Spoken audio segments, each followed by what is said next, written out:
Hi, this is Rohit Ganguly, the voiceover of this documentary speaking to you. As a voiceover, I am not being the all knowing God's voice that most documentaries will have. The little things that we got to know during our research, we are telling you truthfully. Some of the things we say in here are non verifiable, but interesting facts. For example, this. The history of food selling in Andhra Pradesh is supposed to have started in the late 19th century when an old woman, the mother of freedom fighter Tanguturi Prakasham Pantulu, sold idlis in her village due to poverty. Food was not supposed to be sold then. It was a sin. Food was sacred. And so she was exiled from her village. Interesting, right? In a way, this documentary is a tribute to that woman, the first food entrepreneur in Andhra Pradesh. Idli, dosa, and some people. It is the nocturnal life of Iflu that introduced us to the idli dosa walas who lives right next to the campus. After having their delicious idlis, dosas, and bondas for a long time, and after watching the forgotten breakfast vendor, we had a curiosity to know more about these vendors, their backgrounds, and the problems that they face in the big city. We started talking to many of them.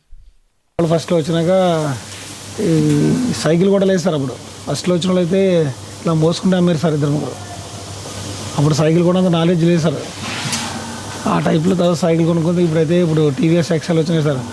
కొద్దిగా కష్టపడలేక మళ్ళీ ఇన్ని రోజులు మళ్ళీ చిన్న బండి కొనుక్కొని mobile type TV centre పెట్టుకుని. After speaking to quite a few people, we came to know that most of them belong to a particular caste, Periki. ఇప్పుడు మేము జనాభా లిస్టులో పెరిగిలు అంటే ఎవరికి తెలుతులేదండి. నేను మా కులం ఎవరికి తెలుతులేదు. నేను దాని ఎవరన్నా అడిగారు అనుకోండి, మీరు ఏం చేస్తారు, మీరు కులం ఏంటి ఎవరు ఏంటి అని అడుగుతుంటే వాళ్ళు ఇప్పుడు మనం పెరిగిలు అంటున్నాం, పెరిగిలు అంటే పక్క పక్కన అవుతున్నారు. వాళ్ళు అర్థం అవ్వక ఏం చేయకో తెలియదు. తెలియక వాళ్ళు మాలో ఉక్కురు బిక్క అయిపోయి మా కులం చెప్పుకోనక బయటికి మనసు అంత వస్తలేదు నోటికి. Who are Perikis? What is the history of their community? Let's take a look. అది ఎప్పుడు మాకు దసరా టైంలోనే మేము రాజులమేనండి. కొద్దిగా వేటలకు వెళ్ళి పాడిపోవడం మేము పిరికి పడని చెప్పి పిరికామండి. అయితే మా ఇంటి పేరు అయితే మామూలుగా శత్రువులండి అంటారు మమ్మల్ని. అది దశరథుడు అతడు రాముడు తండ్రి, ఆడు రాజు అండి. అసలు ఆ వంశం మాదినండి. అయితే ఏం చేయాలంటే ఈ రాజుని పనసరాముని కొట్టలేక గోడని గురువుగాడు ఉంటాడు, అందు గురించి అని చెప్పి పిరికి పడ్డారని చెప్పేసి చంద్రుని పిరికే అని పేరు పెట్టారండి మాకు.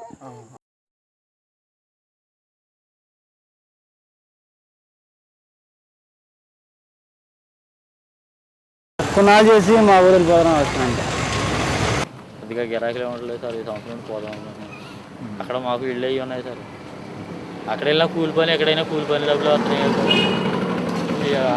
ఉద్దేశం 2-3 yearsలో ఊరు వెళ్ళిపోయి ఏమన్నా మంచి షాప్ పెట్టుకుందాం. See, many of these people want to go to their native places. We wanted to see how the people who had already gone back from the city were doing. We wanted to know what made them go back. We also wanted to know more about their caste. Cut 2.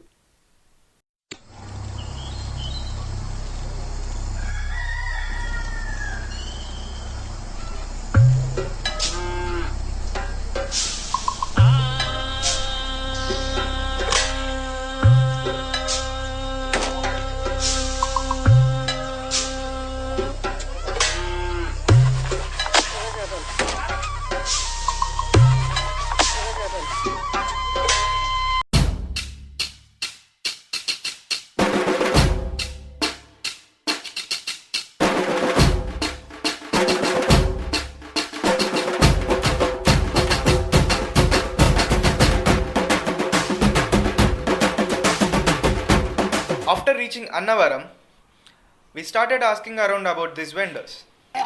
Hyderabad నుంచి వచ్చారు వీళ్ళు. సరే పెద్ద ఉంటాం. మా హైదరాబాద్లో ఉన్నవాళ్ళు ఇక్కడ కొత్తపల్లి ఉన్నారని చెప్పి ఫోన్ చేసి మేము సరదాగా వచ్చాం పల్లి గ్రామం అని చెప్పి అంటున్నారు. సరే ఆ చివరికి వెళ్ళండి, ఆ చివరికి వెళ్తే మీకు పూర్తి ఇన్ఫర్మేషన్ తెలుస్తుంది.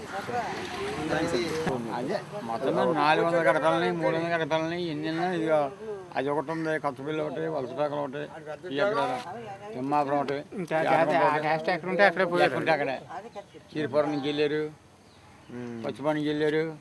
అది అట్లానే ఉంటుంది. మీ మీ క్యాస్ట్ లో అది అట్లా ఉంటుంది. మా క్యాస్ట్లో ఈ కాపుల్లో ఇంకా అట్లానే ఉంటుందండి. ఓసీ పేరు చెప్తే అట్లా ఉంటుంది. ఇక్కడి నుంచి ఇంచుమించు విజయవాడ కాడి నుంచి ఇస్తున్న మధ్యలో ఇంకా అలాగే ఉంటుందండి. మళ్ళీ అవతలంటే మా కాపులు కూడా ఇంక అందరూ అంత సమయం వెళ్ళిపోతారు. పొలం పనులకి వాటికి వీటికి అందరూ మగోడి కంటే ఆడవాళ్ళు ఎక్కువ చేస్తారు. ఇంకా అవతలకి వెళ్ళిపోతాను. ఇంకా ఒక క్యాస్ట్ అనేం కాదు, అన్ని క్యాస్ట్లు ఉన్నాయి. మాకు ఆడవాళ్ళు ఇక్కడ ఇల్లు దాటి బయటకు వెళ్తారండి. ఆవిడ దీన్ని మంచిని కూడా పట్టుకెళ్తారు. మేము అయ్యా మంచిని కూడా. The reason why Perikis got into idli dosa business, leaving their traditional occupation, is because every individual in a Periki family works hard for survival. Sitharaman మాది పత్తిపూడి మండలం. ఈ గ్రామం పల్లెటూరు ఎగులుపాలెం గ్రామం, అంటే ఎగులుపాలెం అంటారా. మేము ఇక్కడికి వచ్చి వ్యవసాయం చేసుకుంటామండి. వ్యవసాయం చేసుకుని ఇలా అంటు తోటలో అని ఇలాంటి పండించుకుంటాం. ఇలా నడక మేము హైదరాబాద్ వెళ్ళిపోయాం. వచ్చి ఇలా 200 మొక్క 300 మొక్క ఊరి చాలా మొక్క దాచిన అయిపోయింది. మేము బతనాకనే హైదరాబాద్ వెళ్ళిపోయాం. అక్కడ వచ్చి ఇలాగ మేము కుక్కడిపల్లి ఏరియాలో అక్కడ ఇడ్లీ వ్యాపారం బిజినెస్ పెట్టుకున్నాం. ఇడ్లీ వ్యాపారం ఇడ్లీ అమ్మేమండి. సీతాఫల మండీలో ఉండి ఒక 6 నెలలు వ్యాపారం చేశాను. ఇడ్లీ వ్యాపారం అక్కడ మా వాళ్ళు అందరూ అలాగ ఒకళ్ళు అలా వెళ్తే వాళ్ళతో పాటు ఇడ్లీ వ్యాపారం చేశాను ఒక 6 నెలలు. మనకి గిట్టుబాటు అవ్వలేదండి, మనకి నప్పలేదండి తిరగడానికి, అది వచ్చేసామండి. ఇక్కడ ఏం చేద్దామన్నా వాళ్ళు చేయలేక అందరూ పోతున్నారు కదా అనేసి హైదరాబాద్ వెళ్ళిపోయామండి. ఇడ్లీ పనేనండి వాళ్ళు వేసుకొని సైకిల్ మీద పట్టుకెళ్ళిపోయి దూరంగా అమ్మి తెచ్చుకోవడం. పొలం అండి. నా పేరు అప్పలరాజు అండి. ఏం చేస్తుంటారండి? నేను వ్యవసాయం పని చేస్తాను. ఇంతకుముందు ఇడ్లీ వ్యాపారం చేసామండి. ఎంతకాలం చేశారు? 3 సంవత్సరాలు వస్తుందండి నేను వచ్చి. బాగానే ఉన్నది కానీ మన కానీ చేయడం లాగడం మానేసిందండి. అంటే లాగటం అనేటువంటి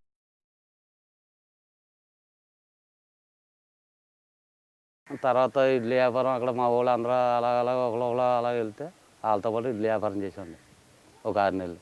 మనకి గిట్టుబాటు అవ్వలేదండి, మనకి నప్పలేదండి తిరగడానికి, అది వచ్చేసామండి.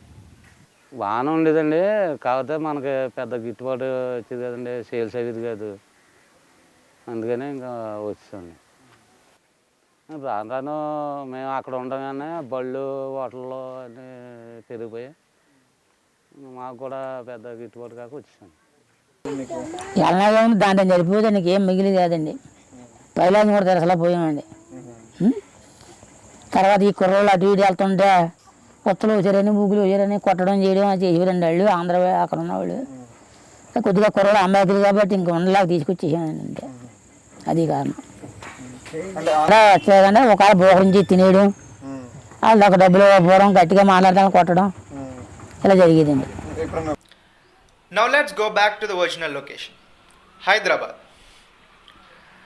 Let's see what Hyderabadis have to talk about the vendors.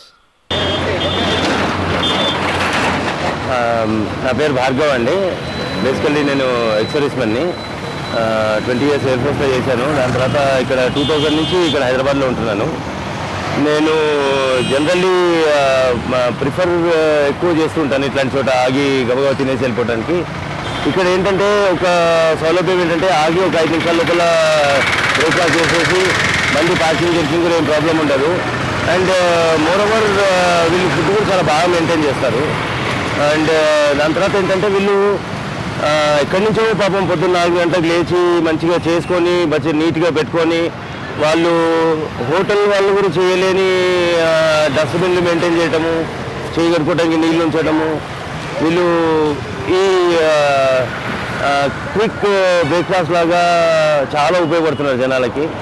ఎక్కడి వరకు అక్కడ వీళ్ళదంతా ఉంటుంది. జనరల్లీ మనం నెక్లెస్ రోడ్లో చూసినా కానీ కూడా వీళ్ళు గుడి ముందర, నెక్లెస్ రోడ్లో గుడి ముందర కూడా వీళ్ళ ఇట్లా సైకిల్ మీద, టీవీఎస్ మీద వీటిని పెట్టి in one way they are doing very good service at very low cost. మేము మా సెల్ఫ్గా థింక్ చేస్తాం. 10 రూపీస్కి ఇడ్లీ ఇస్తున్నాడు అంటే అతను ఎంత కష్టపడి, ఎంత how plan the prepared food అనేది మాకు అర్థం కాదు. అంత క్వాలిటీ ఫుడ్ జనరల్గా మనం ఎక్స్పెక్ట్ చేస్తాం. ఎప్పుడైనా 10 రూపీస్కి ఇడ్లీ వస్తుందంటే అది క్వాలిటీ ఉండకపోవచ్చు, టేస్ట్గా ఉండకపోవచ్చు అని. కానీ ఇక్కడ మాత్రం చాలా క్వాలిటీ ఉంటుంది. ఏం లేదు ఆయన గురించి బాగానే ఉంది. ఆయన రాకుంటే మొత్తం అయిపోతుంది. బాగానే ఉంటుంది. టిఫిన్ తెచ్చుకొని రోజున ఇక్కడ పట్టుకెళ్తాం, తింటాం, బాగుంటుంది. మా కోసమే అతను సర్వీస్ చేసినట్టుంది. ఇలాంటి వాళ్ళని కూడా గవర్నమెంట్ ఎంకరేజ్ చేయాలని మేము అనుకుంటున్నాం, మేము ఎక్స్పెక్ట్ చేస్తున్నాం. ప్రైవేట్ కంపెనీస్ అంటే కంపెనీస్ విల్ నాట్ ఎంకరేజ్, ఎందుకంటే వాళ్ళ లోకల్ క్యాంటీన్స్ ఉంటాయి కాబట్టి మేబీ వాళ్ళ నుంచి ఎలాంటి సపోర్ట్ ఉండకపోవచ్చు. కానీ గవర్నమెంట్ అట్లీస్ట్ గవర్నమెంట్ ఎంకరేజ్ చేస్తే వాళ్ళకి సెల్ఫ్ ఎంప్లాయ్మెంట్ ఇచ్చిన వాళ్ళు అవుతారు. దానివల్ల ఏమవుతుందంటే ఇంకా number of persons self employment provide చేసిన వాళ్ళు అవుతారు. చిన్న చిన్న లోన్స్ కానీ, ఐడెంటిటీ ప్రూఫ్ కానీ, గవర్నమెంట్ ఏదైతే ఫెసిలిటీస్ ఉన్నాయో అవన్నీ వాళ్ళకి ప్రొవైడ్ చేస్తే బాగుంటుందని మేము ఎక్స్పెక్ట్ చేస్తున్నాం. These people have to be educated, and a person from the government organization should take initiative and should be told to educate these people on this particular area, wherein they not only earn bread and butter for themselves and they can take care of themselves, and they can give hygienic food at a very low cost. And I feel that government should take little bit initiative by providing them little bit financial support with low rate of interest. This will definitely help them. We also thought the same way as these people did. So, we went to the local politicians to get something about the vendors. This is the reaction we got. మేము university students sir. చెప్పండమ్మా. మాకు ఈ బస్తీలో east Godavari, west Godavari నుంచి వచ్చిన వాళ్ళు ఉంటున్నారు కదా, వాళ్ళ మీద కొంచెం ఇన్ఫర్మేషన్ కావాలి. చాలామంది వచ్చి ఉంటుంటారమ్మా బస్తీలో. ఎవరమ్మా వాళ్ళు? అదే సార్, నైట్ పూట బ్రేక్ఫాస్ట్ చేసుకొని పొద్దున్నే సైకిల్ మీద పెట్టుకొని తిరుగుతుంటారు. వాళ్ళు ఎంతమంది ఉన్నారు ఏంటి ఆ ఇన్ఫర్మేషన్ కావాలి. అయితే అక్కడి నుంచి వచ్చి చాలామంది ఉంటున్నారని తెలుసమ్మా ఇలా. కానీ ఎవరెవరు ఉంటున్నారు, ఎంతమంది ఉంటున్నారు అనేది కరెక్ట్ డేటా మా దగ్గర అవైలబుల్గా ఉండదు. మీకు అంతకే కావాలంటే కూడా చెక్ చేసి ఇస్తాం, but it will take so much of time అమ్మా. ఇమీడియట్లీ మీకు కావాలంటే కూడా we can't able to provide. కానీ వాళ్ళు కొన్ని ప్రాబ్లమ్స్ ఫేస్ చేస్తున్నప్పుడు మున్సిపల్ సెక్రటరీ దగ్గరికి, మీ దగ్గరికి, కార్పొరేటర్ దగ్గరికి కొన్ని లెటర్లు ఇచ్చారంటే ఇంతకుముందు. మా దగ్గరకు వచ్చినాయి అమ్మా. ఈ విషయమే కాదు, చాలా విషయాల మీద నుంచి పీపుల్ వచ్చి మీట్ అవుతూ ఉంటారు.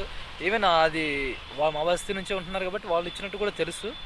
కానీ ఇష్యూస్ అనేవి ప్రాసెస్ అవడానికి టైం పట్టిద్ది. స్టిల్ ఇట్ మాకు వాళ్ళు ఇక్కడ బస్తీలో ఎంతమంది ఉంటున్నారు ఏంటి ఒక డేటా కావాలి సార్. వాళ్ళ గురించి ఏమన్నా దొరుకుతుంది? కరెక్ట్ డేటా మా దగ్గర అయితే లేదండి. ఎక్కడ దొరుకుతుందంటారు ఏమన్నా? అదైతే మా దగ్గర అయితే ఎగ్జాక్ట్గా లేదు. మీకు అంతకీ కావాలంటే కూడా బస్తీలో ఉన్న, ఇప్పుడు అన్నీ ఆన్లైన్ అయిపోయింది కాబట్టి ఈ సేవ మేబీ అక్కడికి వెళ్తే కూడా మీకు దొరకొచ్చమ్మా. మీతో అయితే ఏం లేదు మా దగ్గర అయితే ఎగ్జాక్ట్ డేటా లేదు. While Hyderabad is projecting biryani, halim, Irani chai, etc. as food icons of the city, it's high time that the idli dosha vendors also get some recognition. In a small course of 20 years or so, they have successfully made these food items part of the city culture. At least now, we should start accepting them to our society, give credit to their work, and not brand them as migrants and trouble them. They are part of the city. They are one among us. They are our idli dosha people.